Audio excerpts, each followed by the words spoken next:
sur les conseillers de Faure Gnassingbé. Donc, après avoir utilisé tous ces conseillers-là, les Strauss-Kahn, les Tony Blair, les Carlos Lopez, ils sont encore là, les Rekia Madougou, les Rwandais, Gaperi, les Frédéric Nkirikouye, toutes ces bandes de profiteurs aujourd'hui, et plus les Israéliens, comme si nous, on n'est pas suffisamment intelligents, il va nous sortir un Pakistanais qu'ils nomment comme conseiller et il faut proclamer ça sur la place publique.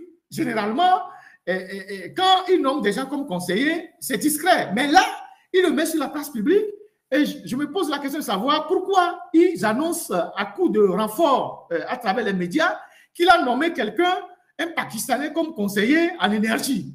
La place que ce Pakistanais est en train d'occuper là, c'était la place que le Béninois Adjadi Shogun Bakari avait occupée. Et c'est ce Béninois-là, plus les réseaux qu'il avait au Togo ici, qui ont détruit tout le secteur de l'énergie, notamment la centrale Kekeli, les histoires de l'énergie solaire, et les histoires de Bibi Box, mais aussi la Suété.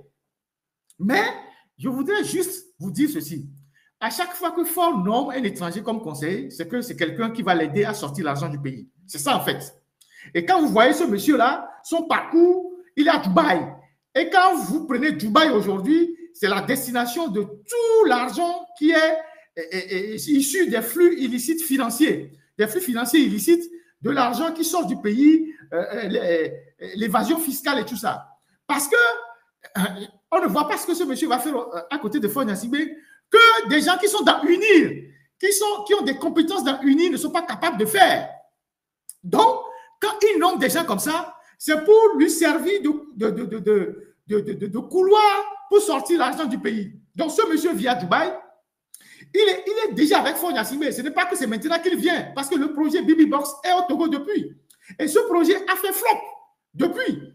Ils ont mis des milliards, ils ont détourné les fonds, les histoires de projets CISO, tout ça, ils ont détourné les fonds. Vous avez vu les panneaux solaires qui sont à Lomé et dans les villages. Vous allez remarquer qu'à un moment donné, ils ont implanté des panneaux solaires à Lomé. Il y en a eu à Kodjoviakopé, rue Gaïtou, dans certains quartiers de Lomé, et dans des villages, ils ont mis 3-4 panneaux dans certains villages. Vous savez combien ils ont facturé ces panneaux-là, ces panneaux solaires? Ces panneaux solaires qu'ils ont mis sur nos voies, qui ne s'allument même plus aujourd'hui. Ils ont facturé ces panneaux 2 500 000 francs, le poteau, le panneau. Le panneau. Ils ont facturé les panneaux-là 2 500 000 francs. En réalité, ces panneaux ne doivent même pas faire 1 million. Mais ils les ont facturés à 2 500 000 par panneau. Et ces panneaux n'ont pas fonctionné. Ceux qui sont dans les quartiers comme rue Gaïtou, est-ce que les panneaux, les lampadaires solaires s'allument encore? En plus, les gens sont passés, ils ont volé les batteries. Parce que les batteries étaient sous les poteaux. Les gens sont passés, ils ont enlevé les batteries et ces panneaux ne fonctionnent pas. Tous ces panneaux ne fonctionnent pas. Et donc, ceux qui ont géré ce projet-là, ils sont avec Faure Gnassingbé. Ce sont ces conseillers en énergie renouvelable avec les Adjadi Bakari qui sont devenus aujourd'hui ministres des Affaires étrangères au Bénin. Et plus ces blancs-là. Aujourd'hui, ils viennent nommer ces gens-là conseillers. Est-ce que nous devons conclure que dans UNIR, là je m'adresse aux cadres de UNIR, s'il y en a, puisque eux-mêmes ici sont des cadres, il n'y a personne parmi vous qui soit compétent pour être conseiller de Faure Gnassingbé au point qu'il aille au Pakistan. Bientôt, il ira chercher des conseillers en Afghanistan. Au point qu'il aille au Pakistan pour chercher un conseiller. Faure Gnassingbé qui a fait des études d'économie ou qui est supposé avoir fait des études d'économie, il n'a eu aucun collègue d'université, il n'a eu aucun ami à l'université, que ce soit en France ou aux États-Unis. Aucun Togolais n'a été de sa promotion pour qu'il les sollicite pour travailler avec lui. Il va chercher un Pakistanais. Bientôt, il ira en Afghanistan pour chercher un conseiller. Donc, vous, les gens d'UNIR là, qui dit tout le temps, c'est notre champion là, c'est sa manière de se moquer de vous. C'est sa manière de vous dire que je m'en fous de vous. Il a du mépris pour vous. Parce que je suis convaincu que parmi vous, il y a des gens qui sont compétents. Parmi vous, il y a des gens qui ont de la compétence. Mais pourquoi il ne vous appelle pas pour travailler avec lui? Il va chercher un Pakistanais. Justement parce qu'il cherche des couloirs pour sortir l'argent du pays. Parce que c'est en ça qu'il est champion. Sortir l'argent du pays, aller garnir ses comptes un peu partout. Donc, c'est ça. Donc, vous avez votre nouveau conseiller en énergie, mais au-delà de cette personne, est-ce que aujourd'hui, en toute sincérité, ceux qui ont lu la Constitution, ceux qui ont lu la nouvelle Constitution, est-ce que Faure Gnassingbé est habilité à prendre un décret pour nommer quelqu'un alors que le conseil qu'il préside n'existe pas encore? Parce que Faure, il est le président du conseil. C'est ce qui se dit. Ou bien c'est ce qu'ils ont dit. Il est le président du conseil. Le conseil, c'est une structure. Donc, c'est une structure que lui préside. Normalement, tout décret qu'il doit prendre doit être issu d'une délibération du conseil. C'est-à-dire, Faure Gnassingbé, son appellation, c'est le président du conseil. C'est-à-dire, il gère une structure qu'on appelle le conseil. Le conseil, c'est l'ensemble des ministres dont il est le premier responsable. Est-ce que nous avons aujourd'hui un gouvernement? Non. Est-ce qu'un gouvernement s'est réuni pour délibérer sur les questions de la nation permettant à Faure Gnassingbé de prendre un décret? Non. Alors, pourquoi il signe les décrets? En d'autres termes, il est en train de violer sa propre constitution. Déjà que sa copine Sandra Johnson est déjà secrétaire générale du président du conseil, sans qu'aucun décret ne la nomme officiellement. Sandra Johnson était secrétaire générale de l'ancienne présidence, de la présidence de Faure qui s'est achevée.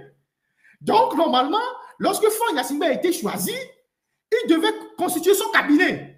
Et en constituant son cabinet, il devait nommer peut-être un directeur de cabinet, secrétaire général, tout ça. Et donc, il devait prendre un décret pour reconduire Sandra Johnson.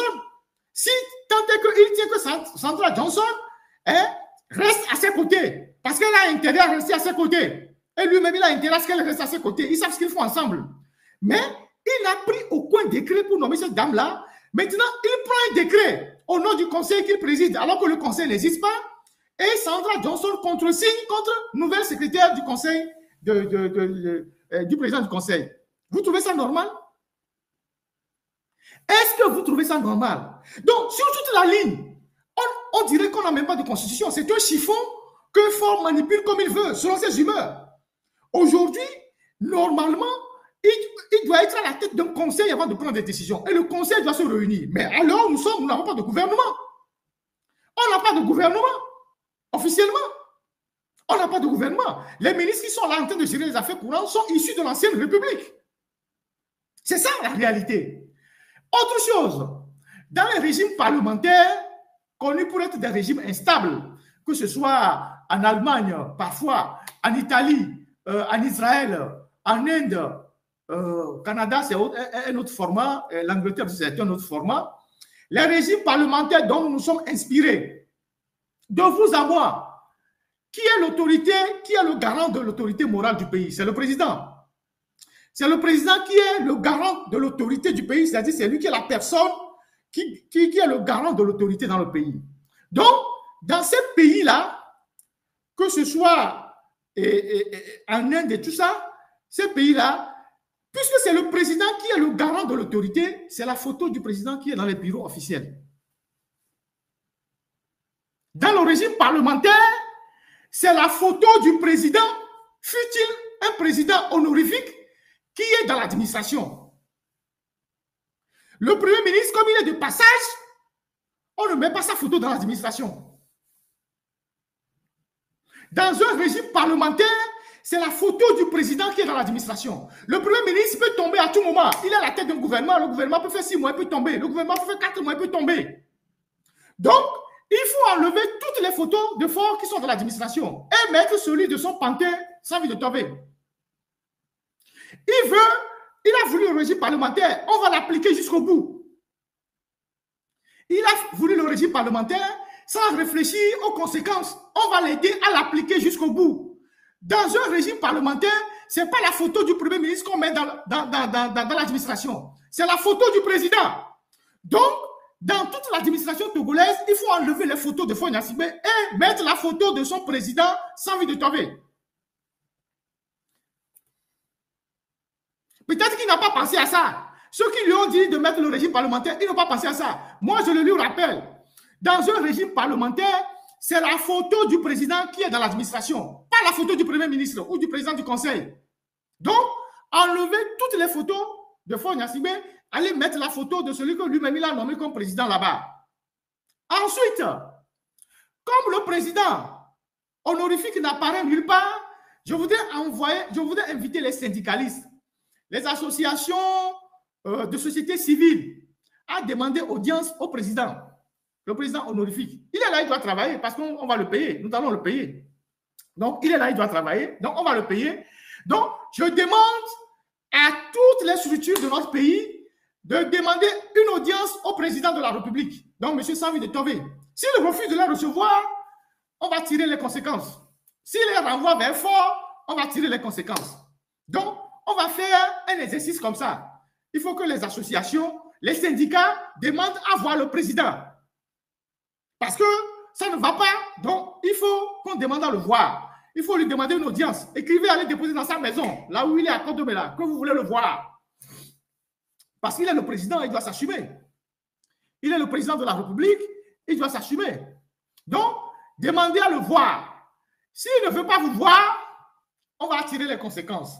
Donc, voilà ce que j'ai envie de dire sur cette histoire de Faure Gnassingbé avec ses amis,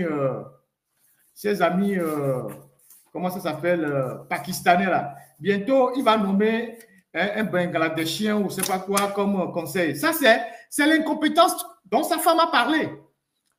Si toi-même, tu es incompétent, tu peux aller chercher même Bill Gates comme conseiller. Tu ne feras rien parce que toi-même, tu es incompétent.